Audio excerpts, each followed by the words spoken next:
So sa video ito ay pag-uusapan natin at i-guide ko kayo on how to transfer money to other Connect to Card account using Connect to Card app. So ang next step ay kailangan lang natin mag-login dito sa ating Connect to Card app and then i-click mo lang. So since activated na yung ating biometrics, so ito yung gagamitin natin para mas madali natin ma-access yung ating account. So itap mo lang dito yung login with biometrics. Itap mo lang dito sa mobile screen yung fingerprint mo na registered para ma-access natin kaagad. So dito lang sa ating Connect to Card profile homepage and then kailangan mo lang i-select dito yung PAN transfer, i-click mo lang. I-select mo lang dito yung transfer to other account, i-click mo lang. So makikita mo na dito yung from account, so i-click mo lang yung arrow na yan. So dito magagaling yung i-transfer natin na PAN or yung pera natin dito sa ating pledge account. So i-click mo lang. And then, so to account, dito mo ilalagay kung anong account Connect to Card yung saan mo ita-transfer. So enter lang natin.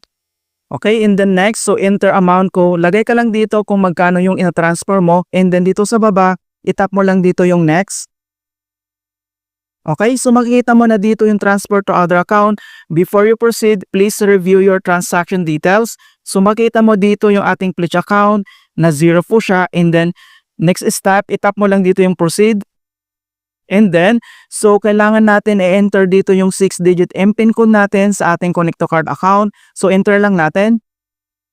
And then processing, kailangan lang natin panghintayin.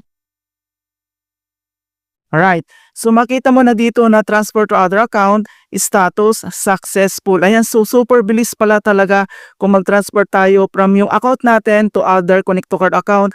Makikita mo na dito not successful and then ito na siya yung lahat ng details niya. Ayan, so i-double check na natin kung talagang pumasok na. So ito na guys, makikita nyo dito na pumasok na yung transfer natin na pera galing dito sa ating pledge account to other Connect to Card account doon sa kapatid ko. So successfully na na-receive na yung transfer natin na pera dito. Ayan, so ganun lang po kasimple mga kaibigan. So very simple lang kung paano tayo mag-transfer dito gamit lang yung ating Connect to Card app. So hindi mo na kailangan mag-enter pa dito ng name. So automatic po yan, i-enter mo lang dito yung Connect to Card account. Ganun lang po siya kasimple mga kaibigan.